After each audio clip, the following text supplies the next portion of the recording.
esquizofrênico necessariamente sofre? Ele tem consciência de que ele é esquizofrênico? No começo da doença, não, né? E aí vem a questão da educação, dele entender. A mesma coisa do dependente químico, né? De toda a doença. Né? No começo ele acha que tá no controle, que, né, que tá tudo bem, que não tem problema nenhum.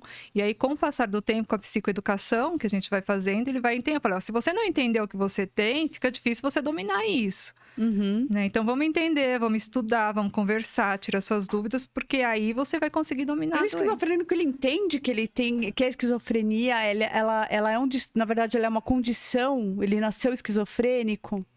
Ele entende isso, porque se você nasce com uma condição, você entende que você tem aquela condição, porque você é assim, você não se tornou assim. Que a informação que eu tenho, a senhora pode me corrigir, é que meninos desenvolvem a esquizofrenia aos 14 e aos 16 anos, cedo, mas, né? E as meninas numa idade mais ou menos parecida. Mas assim, quando começa a manifestar o sintoma da esquizofrenia, é muito sofrido, né? Então entram as medicações mais pesadas, o sofrimento da família, que se torna codependente, obviamente, todo mundo sofre. Mas a questão é, o esquizofrênico em si, ele consegue, ele tem a percepção de que isso é uma condição. Aí a gente tá entrando numa outra questão, que é o que é loucura, né?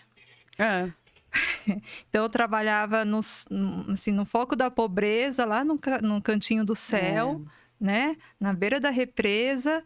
E eu tinha uma paciente que bebia urina, né? E dava para os filhos, porque ela acreditava na voz que ela ouvia, que aquilo iria curá-los. Aí eu falo, se é uma pessoa que está lá no meio da Avenida Paulista, né, ricaça... É uma questão na mídia, não? Não.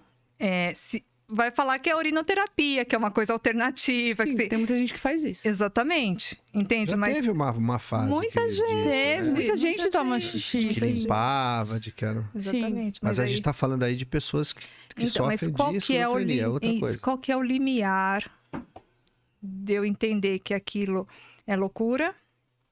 Isso daqui é real ou não? Sim, que seria, na verdade, então, uma fase psicótica? Sim, uma fase psicótica. Tá. Mas dentro do conceito dela, da teoria dela, isso é um fato? Isso é verdade? Isso é verdade para ela. Então, eu tenho que respeitar isso. E ela impõe essa verdade para os filhos? Então, aí é a delicadeza de você entrar e ter um jeito de falar, não, você é louca, isso é uma voz que tá te falando, você é doente. Não, é de entender, vamos conversar sobre isso que você tá me falando?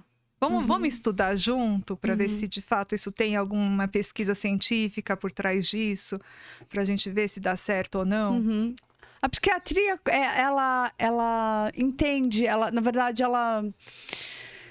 ela aceita a tese do inconsciente ou não?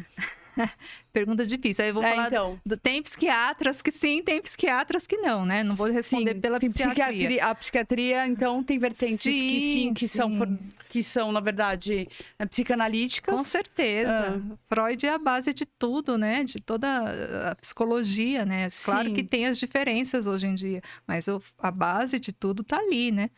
E na minha formação, ele falava, não, vocês têm que saber psicanálise, não tem como um psiquiatra atuar. Nossa, que maravilhoso ouvir isso. Porque quando eu estudei psicologia, na minha grade curricular tinha psicanálise, mas um pouquinho, anos antes, 2, 3 anos antes, era considerado uma ciência, na verdade, era charlatanismo, na verdade, a psicanálise. Era o próprio Freud e o Dr. Brauer, na época, né, eles foram expulsos. Eles eram médicos e ninguém aceitava a tese do inconsciente. Expulsos ou não, foram os primeiros, Foram os primeiros. Então, quando a gente falaram da histeria, respeito. Sim, exato. Então, é o que eu falei, eles têm algo a acrescentar e a gente tem que respeitar isso, né?